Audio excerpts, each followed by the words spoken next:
नहीं बताओगे तो आपका नाम खंड है, लाभ हो को नहीं, कनेक्शन कट चुके ऑटोमेटिक। तो यह झूठ बोल के भी के आपने फिर फायदा हुआ, लाभ हुआ, हानि हुई, बल्कि लाभ नहीं हुआ। और भी कोई माता धोखा को कोई और किसी भी कारण से नाम खंड हो जाता है तुरंत बताना चाहिए।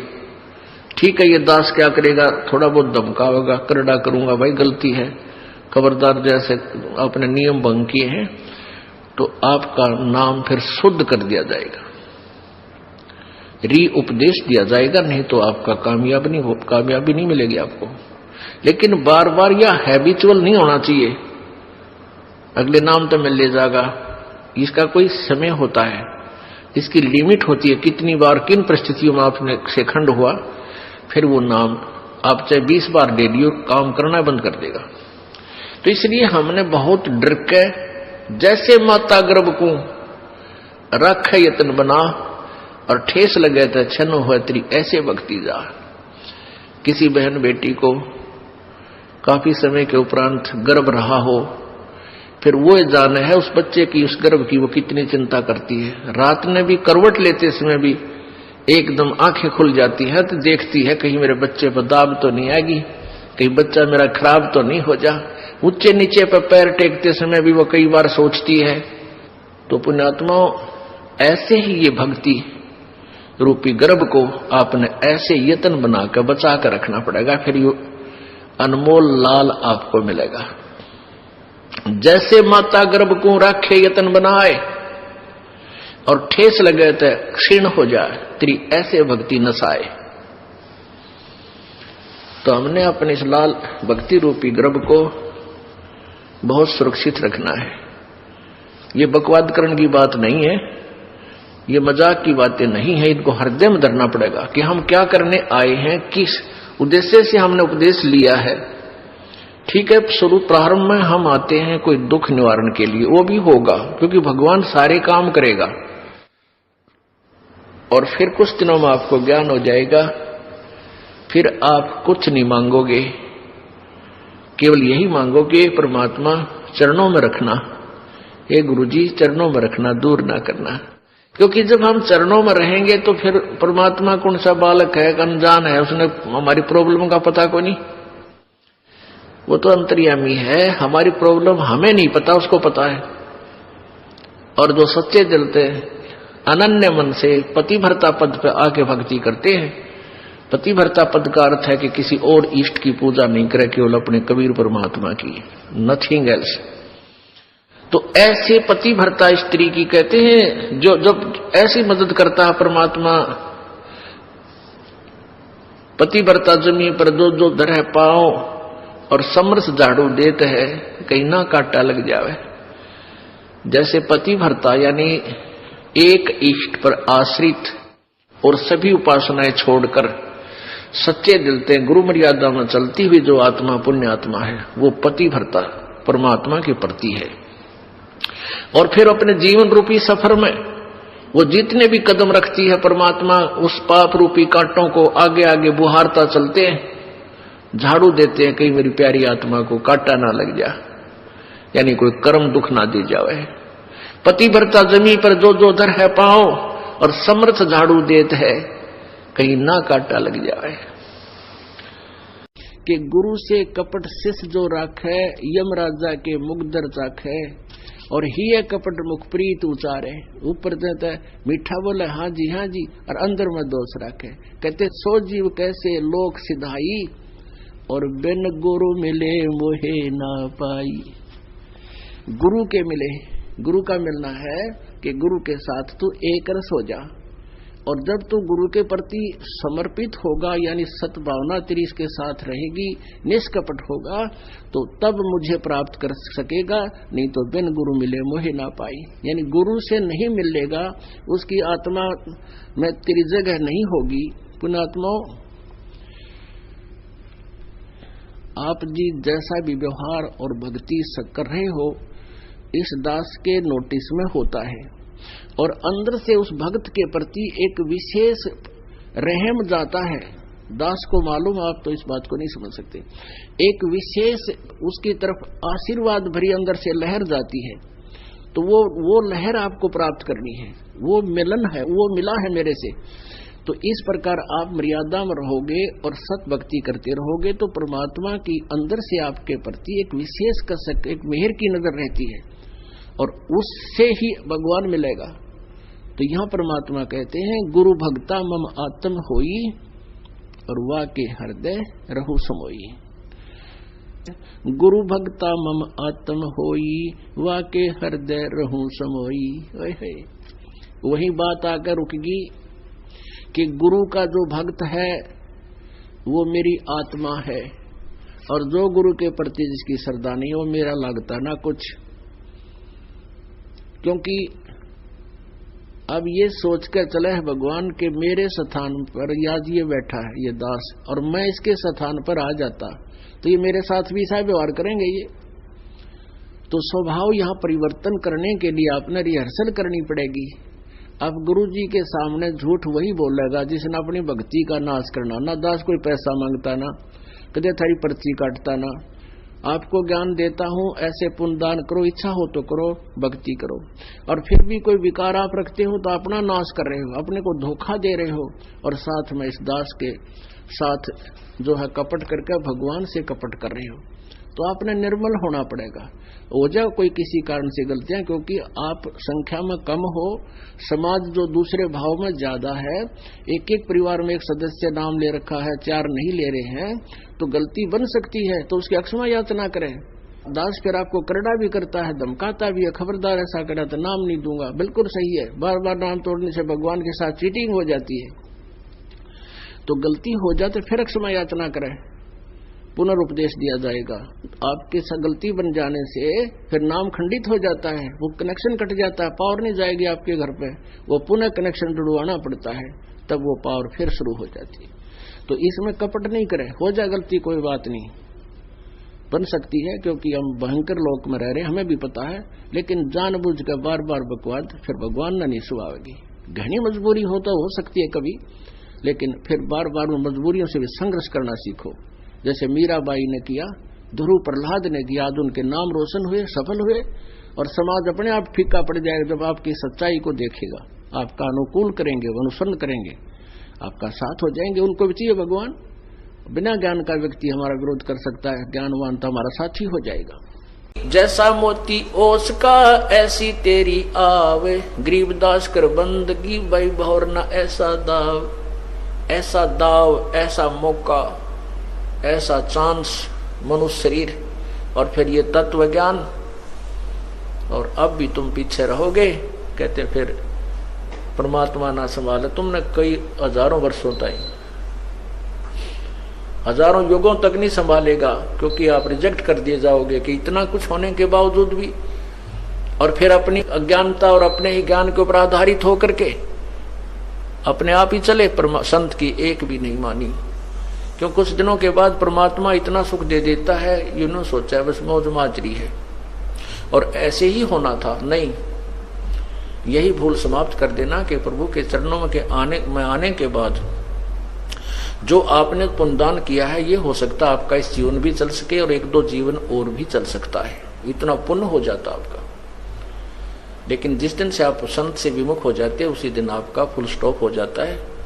आप जो परमात्मा की मर्यादा को भंग कर देते हो, अपने मनमुखी शुरू हो जाते हो, उसी दिन से आपकी भक्ति पर फुल स्टॉप लग जाता है आगे की। जब तक आप पुनः उपदेश प्राप्त नहीं कर लेते, उपदेश प्राप्त कर लेने मात्र से भी नाम नहीं जुड़ जाता। परमात्मा कहते हैं इन बातों क्या पाइए कर सतगुर नजर निहाल, राजी कर सतगुर रूठे नू। ठीक है, कोई भक्त है, पहले लगा हुआ है, फिर उसने बीच में बकवाद कर दी, दोबारा भी चौथा भी नाम ले जाता है। जब तक इस दास हृदय से उसको उपदेश नहीं देता, तब तक उसका पुनर्नाम सब नहीं जुड़ पाएगा। ये मेरे बस की बात नहीं, ये परमात्मा की ही प्रेरणा अंदर से होती है। नाम अवश्य दे दिया जाता है, क्योंकि हमारा स्वभाव है कि हो सकता है ये बालक फिर सुधर जाए, बच्चा भगवान का।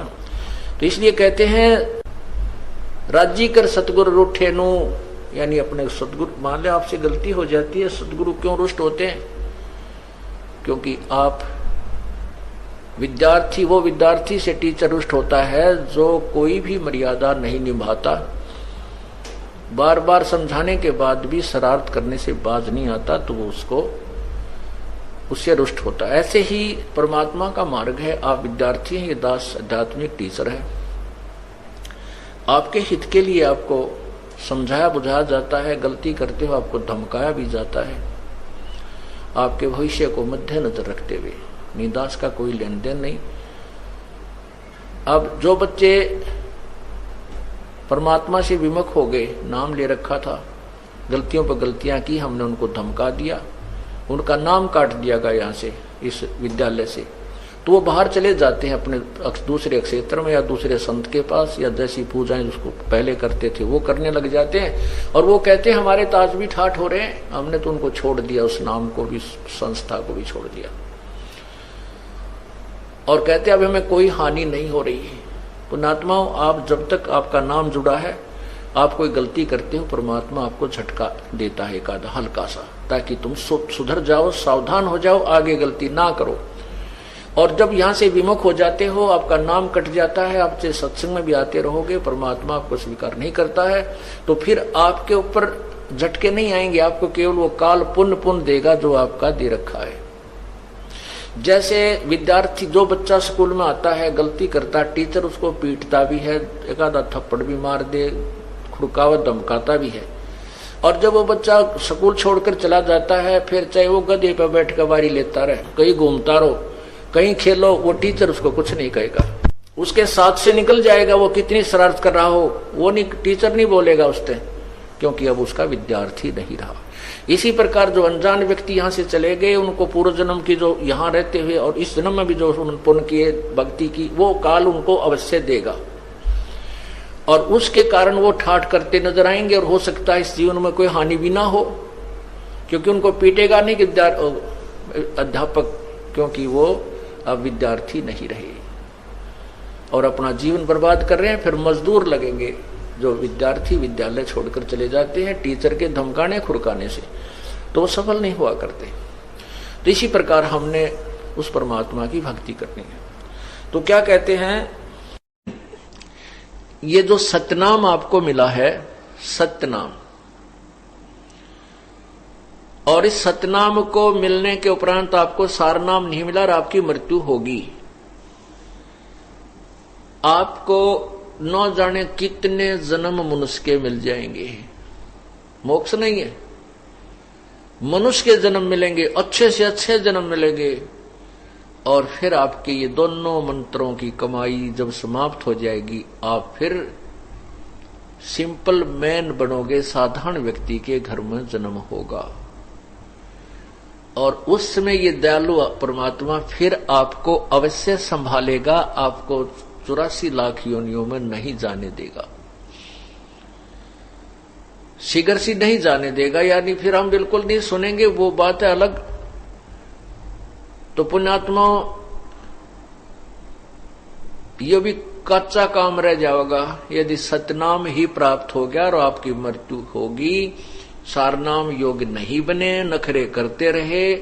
अब क्या देखता है ये दास, नाम ले गया था जी पिछला महीने और नाम खंडित हो गया, पहला नाम लिया था दोबारा लूंगा। अच्छा भाई, क्योंकि पहले मंत्र वाला तो गलती कर सकता है, क्योंकि वो तो एकदम नया बच्चा होता है, पहली कक्षा का बालक होता है, हो जाता है खंड, लेकिन नहीं होना चाहिए। कोशिश करे कि जो काम करने लग गए उसको पूरा ही किया जाना चाहिए। तो फिर दोबारा उपदेश ले लेता है, फिर 4 महीने के बाद उसको सतनाम भी प्राप्त हो जाता है।